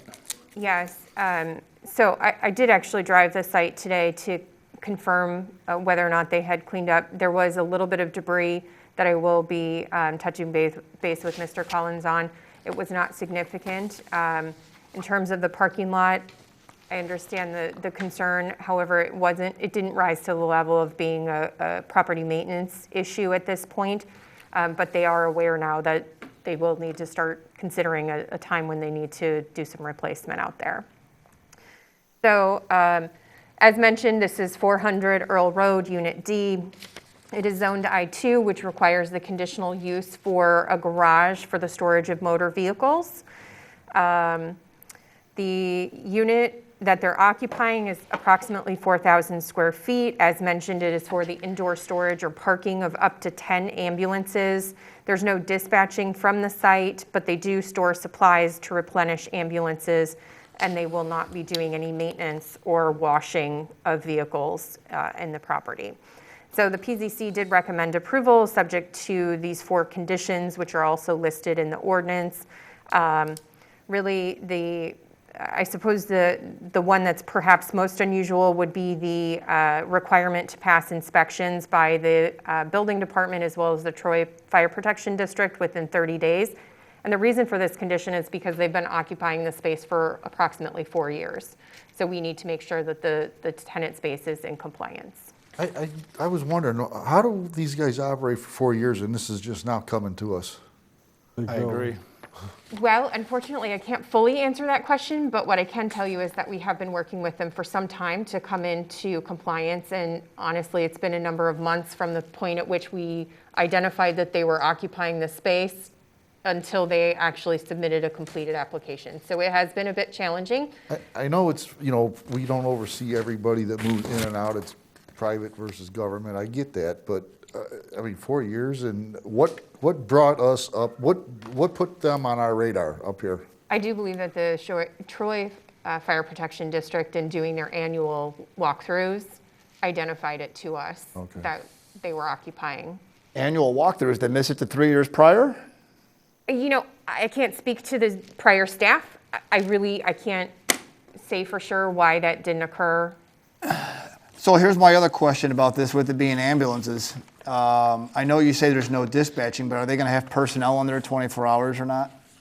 No, it is a garage. It is to park vehicles. So the staff will come, they will park their cars, and then they will pick up the ambulance, and they will... So there should be no sleeping quarters or anything of that nature being provided? Correct. Okay, very good. And I failed to mention that we did hold a public hearing on this, and there was nobody from the public that spoke for or against the project. So if there's no other questions or comments, I'll make a motion to approve ordinance granting a conditional use for a garage for storage of motor vehicles, 400 Earl Road, Unit D, and waive the second read. Second. Okay, Diane, roll call, please. Luciano. Yes. Anderson, Yes. Brockman, Yes. DeBold, Yes. Warren, Yes. and who did I miss? Kirkland, sorry. Like I missed somebody. Okay, agenda item number 2 stands approved. Moving on to number 3, consideration for approval of an ordinance granting a conditional use for a planned unit development at 10006 Geneva Street in the village of Shorewood, Will County, Illinois. United Engineering, Hawkeye Energy Solutions. This is also up for a first read. Trustee Brockman and Kelly. Okay, Mayor, thank you again. Gary Powers came before us asking for quite a large expansion of his business there. And the only, well, I should say we did hold a public hearing with this and nobody spoke for or against the project from the public. Two main topics of discussion were, should the building be in line with the original building or should it be set back an additional 20 feet? And I think that it was, well, because of a 6-0 vote, the the commissioners thought that it looked like best to be in line, so that's the way it's going to be. And then they also discussed whether the security gate in front of the building should stay or go, and staff was leaning toward taking it out. Commissioners thought it should stay, so it looks like it's going to stay. So Kelly, you want to hit some of the high points, please? Thank you. So 1006 Geneva is located just around the corner from the property we're just talking about. It also is zoned I2 and it is adjacent to residential. I should note that the industrial properties were there prior to the residential properties. So when we start talking about the setback, that's why we have a non-conforming setback currently. So here are an aerial and the street view of the existing building. It currently houses United Engineering, which does business as Hawkeye Energy Solutions. They are looking to expand. They currently operate an outdoor storage business on the north half of the lot. The proposal is to build a second building connected by a hallway to expand the business and eliminate the outdoor storage. The new building will be more than double the floor area of the existing building and nearly double the height. It will be constructed of steel with a masonry wainscot and metal panels. And then the building will house office space as well as shop space for light assembly work as well as storage. The site plan, really it's sort of, they're not redoing their parking lot, but they are going to be restriping it in compliance with our parking regulations. They will have a sidewalk along the east side of the building. They will contain their activities to the east side of the building so as to minimize impact to the adjacent neighbors. As Trustee Brockman had indicated, the property owner would like to keep the chain link fence with the slats and the gate across the parking lot. Staff has recommended that to be removed. In terms of the setback variation, their existing building is currently at 30 feet, where 50 feet is required. But as I mentioned, the industrial building was built prior to residential. And so the PUD is asking for relief to be able to align the building, the second building, with the existing building at that 30-foot setback. They are going to provide landscaping, which will beautify not only the front, but will also provide some buffering along the west property line. That landscaping, however, will remain outside of the utility easement to ensure that there's minimal conflicts with the overhead lines that are currently there. So, as you probably all recall, PUDs offer relief from code requirements in exchange for enhanced architecture or landscaping, public improvements, or some other public benefit. If approved, the owner will be able to reduce the side yard setback in exchange for that enhanced landscaping, particularly along the residential properties, and install a stormwater best management practice to better manage runoff. And so a couple of the things that we did as part of the PUD terms, while they're all outlined in the ordinance, here's a couple that I just want to point out. We did restrict some uses because of the proximity to residential and the fact that there is a metal building as opposed to something maybe that has a little more sound absorption. So we restricted that to uses that would have minimal impact in terms of noise for the neighbors. The other note is that the existing chain link slatted fence, based on the PZC recommendation, will be kept in place, including the gate across the parking lot. And then that outdoor storage is no longer permitted. With that, I'm happy to answer questions. And the explanation of why there was one person that abstained, she came in rather late in the meeting and didn't think it was proper for her to vote because she didn't have the full conversation of the meeting before she got on she was at home and had some trouble getting on, so that's why there's one abstention. So no other questions. I'll make a motion to approve ordinance granting conditional use for plan unit development 1006 Geneva and waive the second read again. Second. Who's, and Yeah. And roll call, please. Kirkland? Yes. Anderson? Yes. DeBold? Yes. Warren? Yes. Brockman? Yes. And Luciano? Yes. Okay, agenda item 3 stands approved. Moving on to number 4. Consideration for approval of an ordinance text amendments to regulate adult use cannabis business establishments. This is up for action tonight. Trustee Brockman and Kelly. Mayor, I'll turn this over to Kelly right away. Thank you. If you'll recall, the last time we had a conversation on this was at the March 10th board meeting. And there were a couple concerns related to the proposal.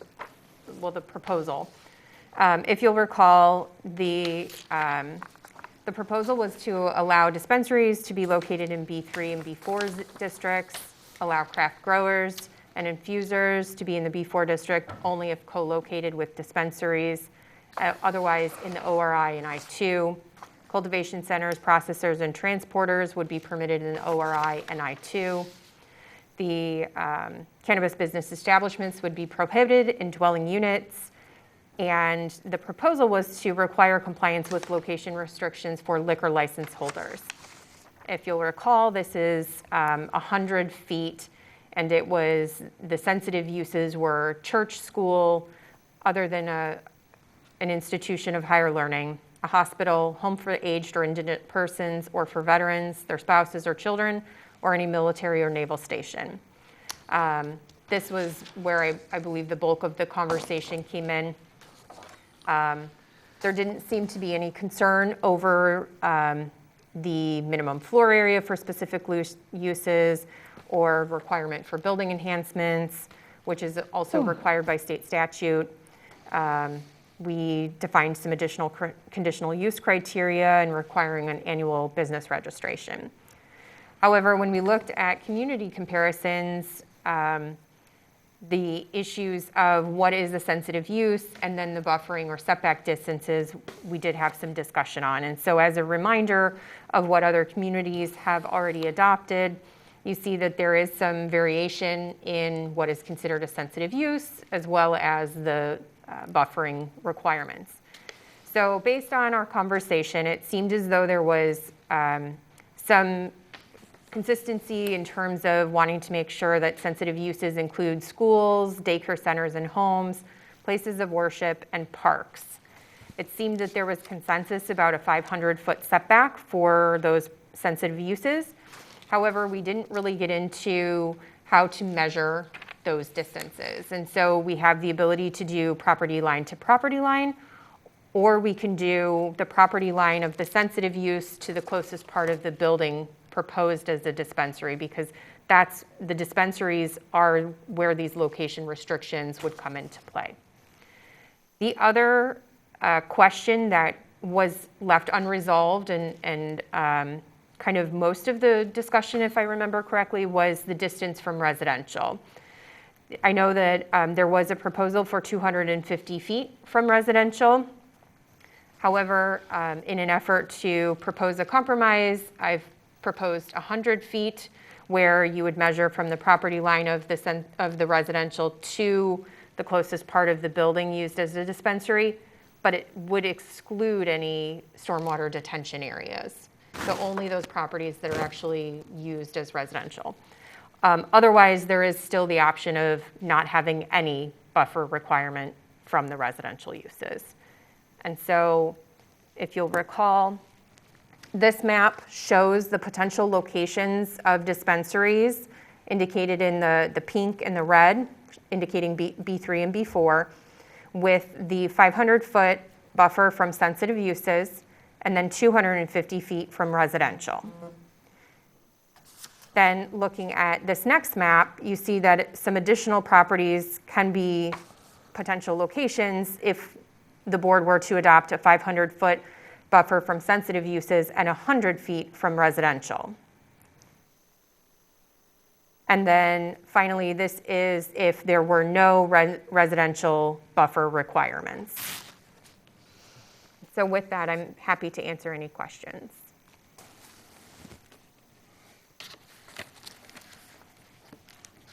Thank you, Kelly. I'm in total disagreement with 250 from, I think it should be 500 across the board.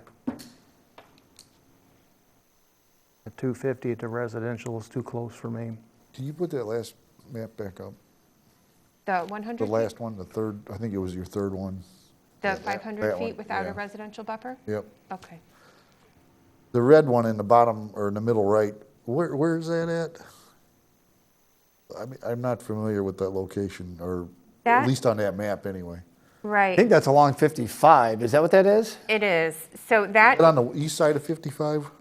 is the dealership as well as the hotels. Oh, okay, And then the pink is Shoot Point Blank. okay. And this map is 500 or 250 from residential? This is 0. This is without a residential buffer. I thought you had a map up there with 500 feet For both. and 250. I do. That's the one on the screen now. So there is places, if we go 500 from schools, churches, then 250 from residents, is what you're saying. Right. Yes. Small little area that would be viable. What is it? Small little area that would be viable at that rate. That one along 59, is that a smudge or is that a real area? Oh, I'm sorry, Mayor, where? Oh, on the right side of the screen, middle of the screen on the right side. Yeah. Probably Shoot Point. Oh, that's actually, I believe, the, it's not Shoot Point Blank, I think it's La Quinta, perhaps, or the Outlot at La Quinta. So it's actually an opening for this. Potentially. That's real? Okay. Yeah, and there's a tiny little pink one there on 52, it looks like, at 59. That one is on the southwest corner of Earl and Jefferson, Oh, it's down there. the vacant Okay. property. The dispensaries, many of the dispensaries that I've spoken with are not interested in land. They're interested in trying to establish themselves by locating in an existing space, and then at some point may build. But at least none of the ones that I've spoken with already have indicated a desire to build brand new. Well, if that's the case, then that just eliminates those other two spots and it puts you up there by Breaker Cabinet then. Correct.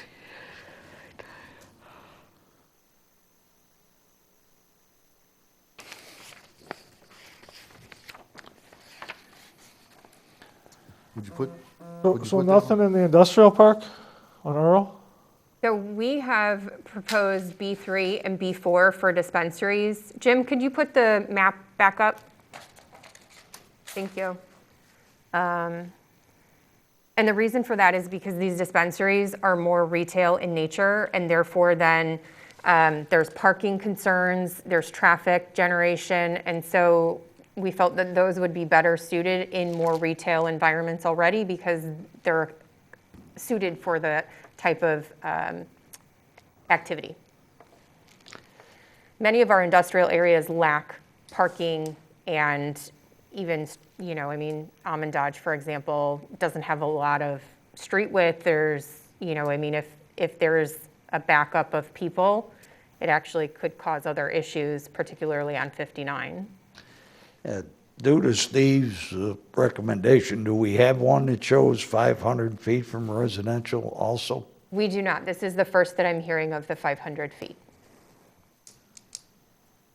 I think those up there on top, though, they would probably, you could probably, I think they'd be eliminated. you think they would be eliminated? Because if you where Payless Shoe used to be, if you come straight east of there, there's a big lot out there in the middle of that parking lot that says for sale. Mm-hmm. And, that certainly would be, I would think, 500 feet from any house. 500 feet would pretty well make it so that there may be a handful of properties that would be available. There would be what? There would only be a handful of properties that might be available for potential locations. Well, I think this is pretty restrictive as it is. Considering what's in the neighborhood here, there's not any residential on this map. I think this map is okay by me. Well, Trustee Anderson, this is... No, not that one, the one you just had up there. 500 and 250. Yeah, that one. That map is, it's mainly get to the north end, it's all light industrial, there's no residential up there. You got a little smidge on here on 59 on an empty lot. If they were to build, they would have to put up a pretty decent little building there. And then on the east side of 55, that's all commercial there too. What's the big deal? So the only one that's really concerned would be the one on 59 by... So what actually is available right there? Because they're not looking to build, they're looking to just rent. Right, So what exactly would be available right there? I don't know that there's actually any tenant space It's even available. that might be available. So is this, right. there's no vacant land, right? Well, there are some vacant But not- properties, but again, it's... They don't wanna buy it. Well, and the reason for that is because it's still illegal on a federal level, and if you were to get a federally backed mortgage, they couldn't get one because of the activities, and therefore then to take out a loan would be highly unlikely. Right. Yes. Yeah, I support it as proposed right now. It's the 500 and the 250. I believe the last time we talked about this, there was a 100-foot number, and everybody was on board with making the recommendations to beef that up. So I believe the 500 and 250 is a much better compromise.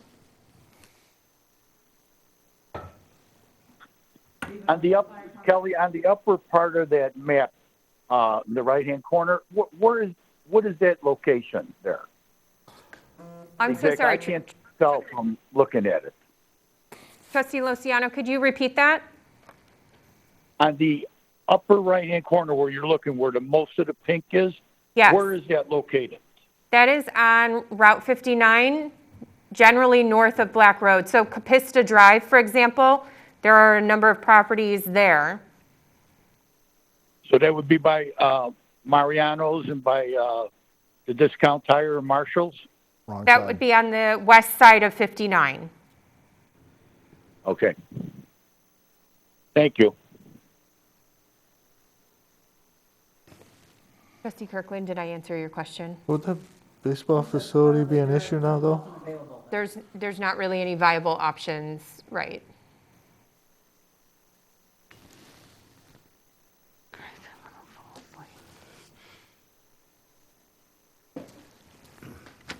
Otherwise, I'll make the motion to approve the ordinance text amendments to regulate adult use cannabis business establishes on the second read here, as presented. Well, might I ask a question? What's that? So there are a couple options. And so if I could clarify, it's Need to get 500 the feet easement. from sensitive uses, 200 feet from residential. And I believe the way that it's presented is property line to property line for measurement. Is that what you want to approve? That would, 250. 50. Oh, my apologies. right, 250. 250. And property line to property line on the 250. Yes. I think property line makes the most It'll sense. give It's you a more clear footage. defined, we can identify it from a Gives you more pin. footage, right? Right, and it's gonna make the buildings, That it's gives gonna you make it a 30, little, 50 even, foot a little offset further, distance, yeah. even way from building to building, so. Right? Well, what about a strip center? All under one control. Well, and so in the alternate language that we've proposed is that it would allow location within a strip center, but that it would have to be from basically the tenant space to the property line of the sensitive use. So then you'd be drawing lines into the building on a multi-use building. Yep. Yes, it would provide more flexibility. Could you just look at those as case by case? if you I had think to? if you want to allow that, then it'd have to be written in, because otherwise it's going to be calculated by property line to property line. Would it be better then be drafted as from the occupancy? Would that be a little more generic language? Again, referencing that you have the potential of being in a multi-tenant space. I guess the best way of defining that then, where to pull that measurement or where to pull that reference number. Well, yes, so there is language in the ordinance that does speak to that. Let me just get to it real quick. On multi-tenant or multi-use Oh, there it properties, is. be located within 500 feet of a pre-existing public or private nursery school, preschool, primary, secondary school, daycare center, daycare home, place of worship, or park as measured from the subsection of property if boundaries. Of the statement, just lease building premises. Correct. So if you'd like, we can incorporate that language instead of the property line to property line. Because what we have here, what has been proposed doesn't account for multi-tenant properties. Yeah, to me, that would make the most sense to place that in there on item B. Because you got to be able to, I would have to believe you have to be able to encompass multi-tenant, multi-use properties. Does that move it closer to or further away from the residential area? That language.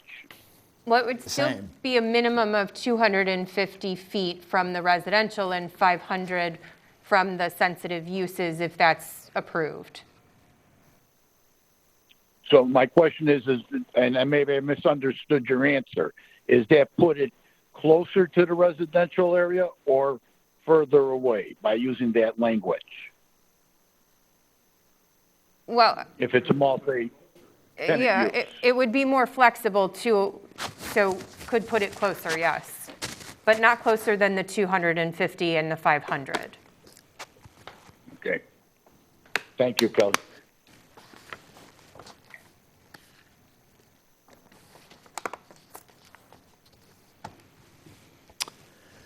I still make the motion to approve the ordinance, and then I'll amend that to clarify using the alternative language on item B. Yeah, If that would be a better way of, if that's a better way of phrasing that to council. yeah.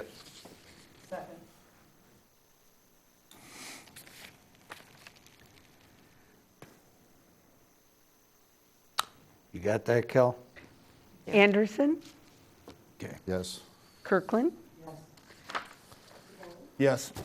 Warren, Brockman, No, no, no. and Luciano.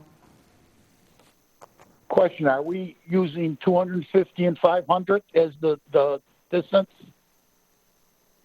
Yes. My vote is yes. Agenda item number 4 stands approved as amended. Okay. Moving on to number 5, consideration of for the approval of a contract award to Superior Road Striping with an amount not to exceed $75,000 for the 2020 annual pavement marking program. Waive the bid process. Mr. Noriega, are you with us? I am, Mayor. Thank you very much. Good evening, trustees. So we have the annual pavement marking program, which includes 2 roadways, which is Sile Road from the railroad tracks on the west corporate limits all the way to Raven Road. Then we also have River Road from Route 52 down to Sile Road. The pavement markings is using a modified urethane pavement type material. It will be recessed to help extend the life expectancy, keeping the pavement markings a little bit below the surface, especially during snow removal operations. We did reach out to 4 different contractors to do the work. 3 have submitted bids, which are ranging from just under $71,000 all the way up until $162,000. The low quote is Superior Road Striping. They are also the subcontractor for PT Farrell, who is also currently doing our MFT resurfacing contract. I'm asking for approval of purchase order not to exceed $75,000, which provides a little bit of buffer if our estimations for certain measurements are not quite that accurate.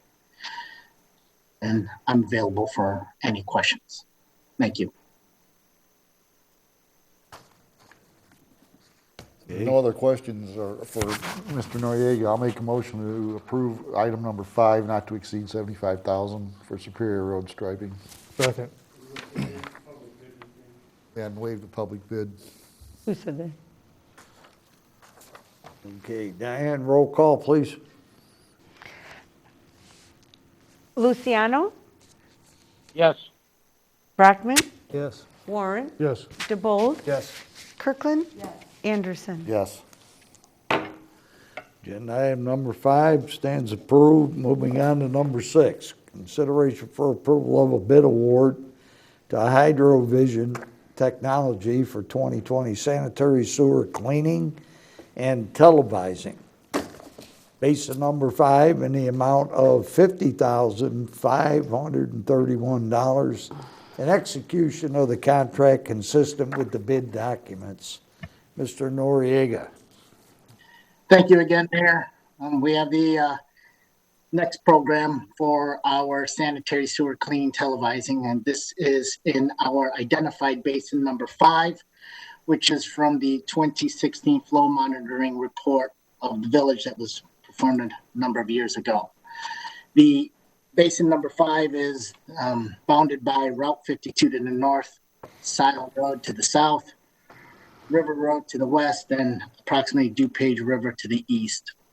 It includes about 42,000 linear feet of televising and cleaning. This will be used to identify the needed repairs in our sanitary sewer system for our next rehab project.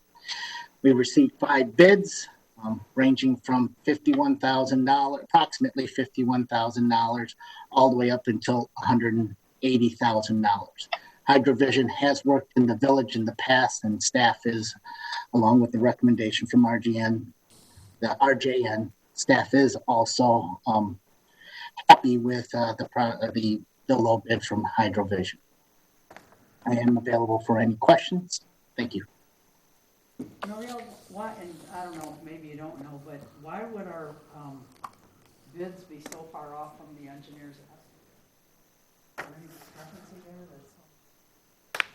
The contractor, the 2 low bid contractors call it a very small operation. They don't have a significant amount of overhead. As described to me, I have not worked directly with Hydrovision, but RJN has and staff has. It's basically the owner and I believe his son that do a lot of the work. And they've done work in the village in the past. And I just wondered what the. One thing I've noticed is engineers usually overestimate everything anyhow. Yeah. Overthink everything. Well, they're never too high, or never underestimated, I can guarantee you that. Correct. We are right in the middle. I'll make a motion to approve, if there's no other questions, make a motion to approve the bid award for Hydrovision Technology in the village of Shorewood for the 2020 sanitary sewer cleaning and televising for $50,531. Second. Okay, Diane, roll call, please. Luciano, Yes. Anderson, Yes. Kirkland, Yes. Brockman, Yes. Warren, Yes. and DeBold. Yes. Agenda item number 6 stands approved. Moving on to number 7, consideration for the approval of a bid award to, I want to get this one right,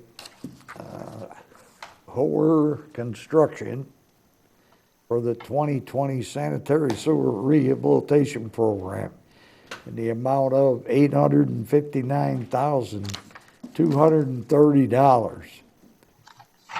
Execution of the contract consistent with the bid documents. Mr. Noriega. Thank you again, Mayor. So we have in front of you the 2020 sanitary sewer inflow and infiltration rehabilitation project in basin number 3. Basin number 3 is identified approximately Black Road to the north, Route 52 to the south, River to the west, and Brook Forest to the east. The low bid is, I believe, Hoer Air Construction in the amount of $859,000. We did receive 4 bids ranging from $859,000 all the way to $1.03 million. The contract does include approximately 11,000 linear feet of cast-in-place pipe, 9 point repairs, 17 spot liners, and 94 joint groutings, along with 33 service connections grouts. This is part of our program. It is budgeted. I am available for any questions. This plan just continues on what we've been doing over the last few years, so it's really nothing new other than the work we're doing, or the area we're doing it in. I'll make a motion to approve Village of Shorewood and Hoer Construction for the 2020 sanitary sewer rehabilitation program in the amount of $859,230. Second. Diane, roll call, please. Brockman, Yes. Warren, Yes. DeBold, Yes. Kirkland, Anderson, Yes. Luciano, Yes. Agenda item number 7 stands approved. Thank you, Noriel. Thank you. Okay, moving on to number 8, consideration for approval of a resolution authorizing the execution of an intergovernmental agreement by and between the County of Will and the Village of Shorewood for the purpose of interoperable communications. Chief Klima. It's pretty simple. All the cops and firemen at Westcom and Joliet are on Starcom system. The county, in its infinite wisdom, bought something different, but it's technologically possible for us to all talk together by turning a knob and programming the radios to do so. Somebody at the county thinks we need that complicated document to do that. We've reviewed it. It's going to all the municipalities of Westcom. Legal's reviewed it, staff's reviewed it. We don't think there's any problem with it. It's up for your review. We recommend you approve it. I'll make a motion to approve the intergovernmental I was gonna say, didn't we just agreement. buy new It's radios? got nothing to do with buying anything I know, else. but didn't we? They bought something different. Yeah. I don't know why. All right, when I first read it, I'm like, we just bought radios. Yeah, we're good. We're not buying anything. It's Anybody just so else? we can share. Yep, Just the intergovernmental Yes. agreement, just so they could talk to yeah, each other. no, I'm good. I'll second, I think. Okay, Diane, roll call, please.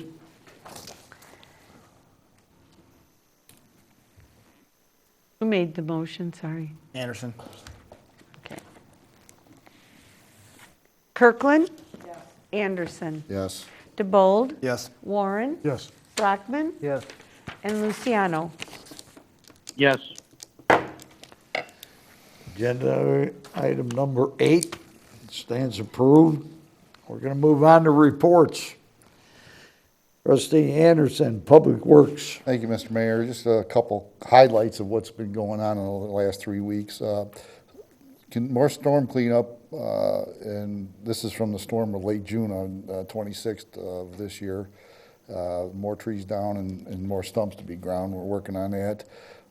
There's been some berm repair in the detention area at the corner of Ravinia and Oxford, and also some brush cleanup in the creek over there. There's been a couple water main breaks, Amon Dodge and Park Shore, and then new vehicles, the police evidence van and Deputy Chief's Ford Explorer came in that was ordered back in October. Those are going to be in-house build-outs. That's pretty much it in the Public Works, and I do have a Westcom meeting that's going to be virtual Thursday night at 6. So I'll be attending to that along with the chief. That's all I got. Okay, any questions for Trustee Anderson? If not, Trustee Brockman, Planning and Zoning Commission. Thank you, Mayor. Our next meeting will be August 5th here at the Village Hall. I'm assuming we'll be able to meet.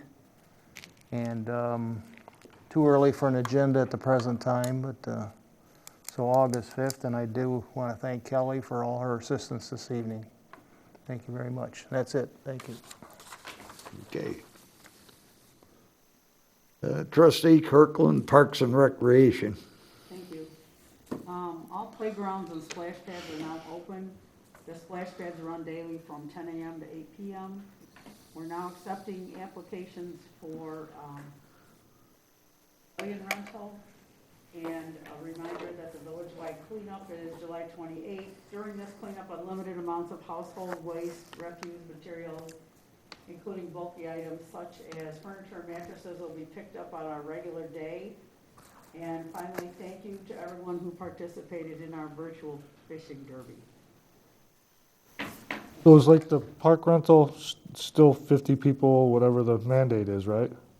Okay, I just don't want people As far as thinking. I know it is, yes. Yeah, I just didn't want someone. But we weren't taking any rentals, and now we've all. Yeah, right, I still want to make sure that it's out there, that it still abides by the state guidelines and all that stuff, so. Yeah. Okay. Trustee Luciano, Citizens Advisory. Thank you, Mayor. Taking into consideration the safety of all the Citizens Advisory Committee members, and based on responses received from some of the members, at this time it appears to be in everyone's best interest not to schedule a Citizens Advisory meeting in July and August because of the continued COVID-19 situation. We are planning to hold the next meeting in September if we can. Earlier tonight, with the discussion that we had on the chickens in residential area, we won't have a meeting until September, so I will send an email to the Citizens Advisory Committee members to try to get their input and get back to you at the next meeting with what they came up with. And that's all I have. Thank you. Okay. Yeah. And that chicken issue, just like everybody, I think tonight agreed to, talk to your neighbors, talk to people that you know, and try to get some idea of which way we're gonna head forward. We need to give the staff a clear direction of what this board wants, either. And we need to get some legal advice because there's problems with the HOAs and superseding. And, you know, maybe not so much as superseding as confusion. We need to make it crystal clear. It's either okay or it's not. But as Dave says, if the HOA is already telling them it's not, no matter what, we're gonna mess those lines up. Unless we say no. Well, HOAs override the village ordinance, right? On that, that's what I thought, yeah. Correct. The HOA does. Yes. And, Would the board like that's what I mean, if we were to approve it in residential areas, then all the HOAs say no, or some of them say no, it kind of skews the whole process, because we ought to stick with what we've got, a clear, at least the staff was clear that it's not allowed in the residential areas. But everybody needs to go out and talk to their people and find out. Would the board like this on the next committee of the whole agenda? Let's do that, because that'll give everybody plenty of time to chew the chicken fat, okay? Get an idea of what we're doing. 'Cause, I didn't even know how many eggs a chicken laid. I had to kind of look it up today, okay? You know. What'd you find out? I've been a city boy all my life. What'd you find out? 1.9 eggs a day. No way. No, 0.9 eggs There, a day. 0.9, okay. I'm sorry. I got the 1 in there because I was thinking 1. Then I put the 0.9 in, okay? But it's 0.9 a day. If you go to 1.9, eggs would be 20 cents a dozen, so. So for this family, it's 0 except for cost of feed, right? So. I think your money ahead of you. Just before I ask for adjournment, I'd like to say that we've had the passing of Bill Cerny, the trustee for a long period of time in the village of Shorewood. He was the father of our water superintendent, and he had a lot to do with the way Shorewood grew during that period of time, during the 70s, 80s, and somewhat into the 90s. Bill was a guy, him and I stayed in contact probably up till the day that he passed away, so.